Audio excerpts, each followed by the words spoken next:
Welcome to the April 2nd, 2012 edition of Size Eyes in the Skies. A beautiful day with highs in the upper 80s. With this trend continuing, you should try and find out if it's going to continue throughout the week.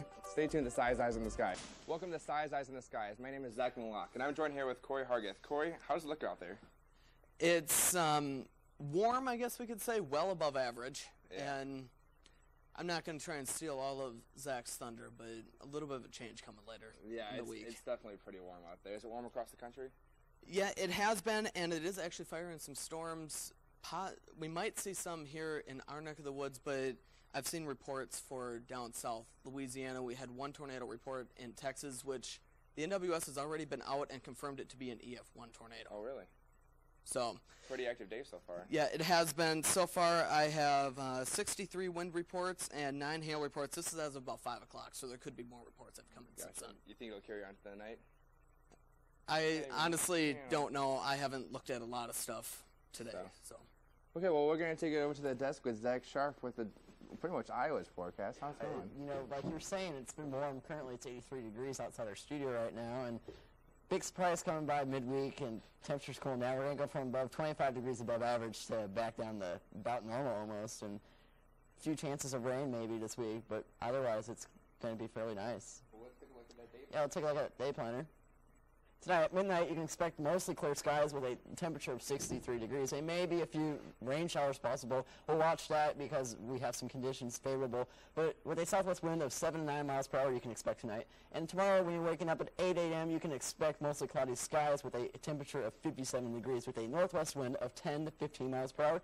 And 3 p.m. from your walk home from school tomorrow, you can expect those clouds to stick around with a temperature of 62 degrees with a north wind of 15 with gusts around 20. So tomorrow afternoon looks a little breezy, but otherwise we'll have that cold front come through and cool temperatures back down, but I'll let you know what you can expect coming up in my 5 day. I'm kind of pretty excited for the 63 degrees. I mean, today it was just way too hot. Humidity is pretty bearable today. Sounds good. Well, that takes us to our first commercial break, but stay tuned for WeatherX News, the trivia question, and the national forecast. Welcome back to Size Eyes in the Skies. We're going to take over the wall with Zach Sharpe with the weather news. Good evening, ladies and gentlemen. I am meteorologist Zach Sharpe with your weather news this evening. Today we had some nice temperatures out there, but we'll stick around much longer. Taking a look at your weather headlines, you can see there's a chance of severe weather in the south. There have been a lot of severe thunderstorm warnings in the deep south and Louisiana today. But otherwise, we're looking at a cooler weekend for your Easter weekend and maybe above or below average, maybe possibly. And we are looking at a very sunny Easter, even though those temperatures will be very cooler. Taking a look at your convective outlook for day one, you can see the severe chance comes all the way up into central Iowa and all the way into the deep south into Texas and Louisiana, which are experiencing severe storms right now. And taking a look at your convective outlook for day two, you can see that outlook stays down in Texas and the Oklahoma Panhandle area, but does not reach our neck of the woods. Taking a look at your extended forecast for New Orleans and Louisiana, you can see that rain chances are for Tuesday with a high of 83 degrees. And the rain chances stick around through almost Thursday, but the temperature on Wednesday is about the same with 81 degrees and 82 on Thursday. But on Friday, finally the sun comes out with a high of 82, and on Saturday the temperatures are about the same throughout the week with the clouds building in back on Saturday.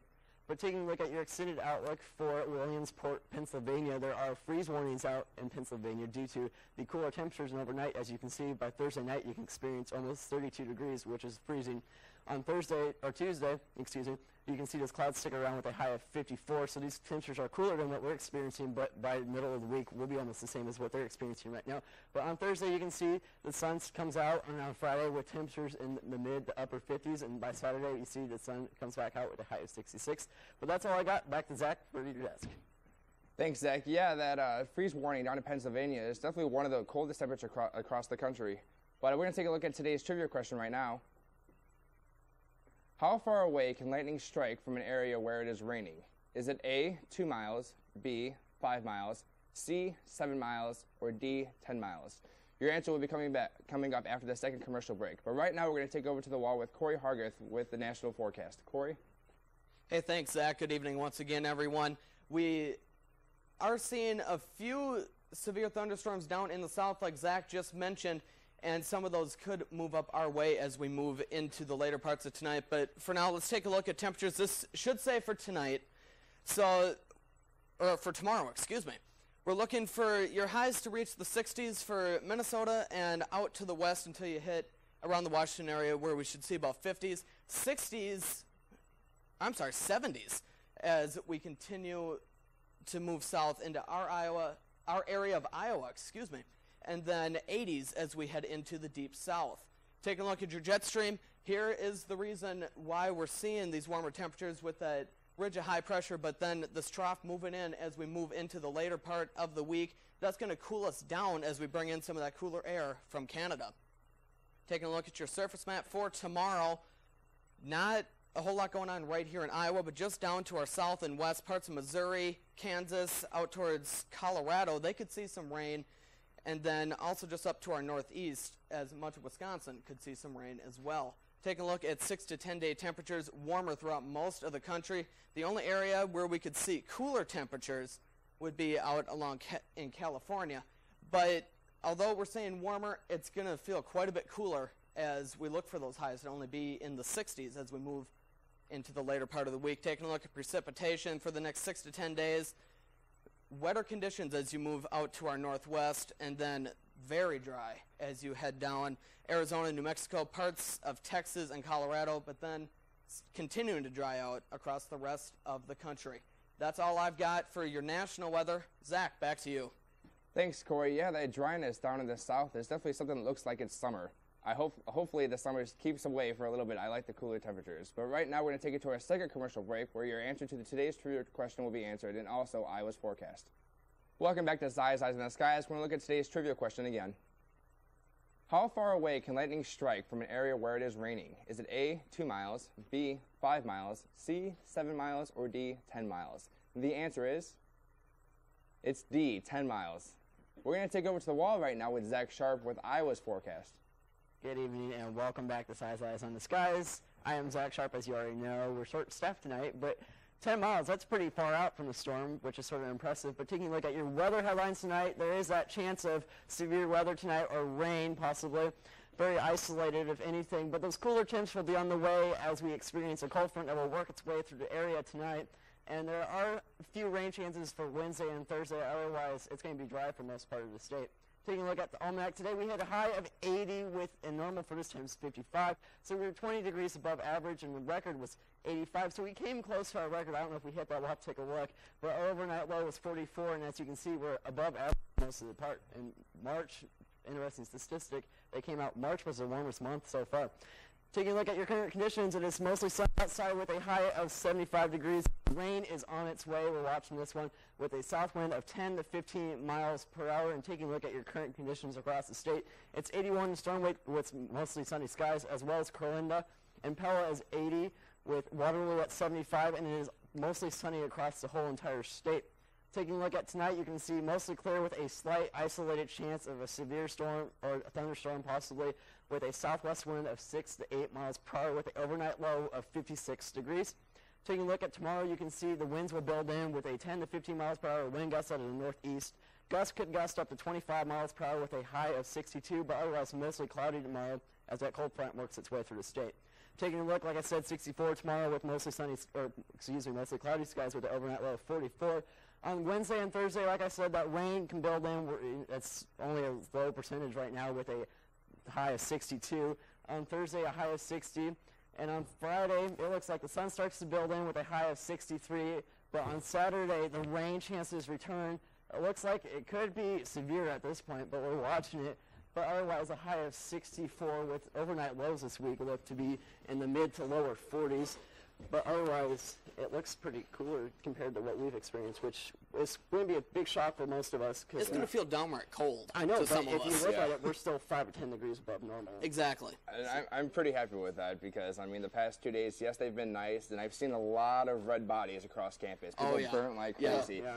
And, you know, it's just nice to get back into the 60s. And, I mean, what, 80s in April, the beginning of April. I'm just not ready for them yet. No. The humidity was the worst part today. It was summertime humidity. Yeah. What was it, 65? Yeah, 2 points in the 60s. It was crazy how sticky it 60s. Yeah, is. I've seen some folks say on TV how they were kind of disappointed that we didn't see the 80s on Saturday to add to our record-breaking March. And, you know, we could have saw the 80s on Saturday, but it was that fog that came in, that hazy fog that it just crossed right through the, and it like stuck right through the around middle. until about the 3 o'clock time frame, and then by the time, Western Iowa cleared out faster, so they got up in the mid to upper 80s. It was almost 90 degrees down in Nebraska. Yeah, but like, Ethan Some was parts showing, of Nebraska did Yeah. actually hit 90 Saturday. but like Ethan was showing in 206 today. Shout out to Ethan.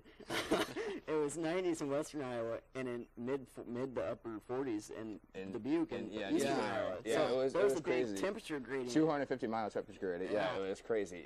45 degrees temperature gradient across 250 miles. It was definitely a crazy one out there. We're something every day in 206. The 206, Ethan, that's for sure. Thanks, Ethan.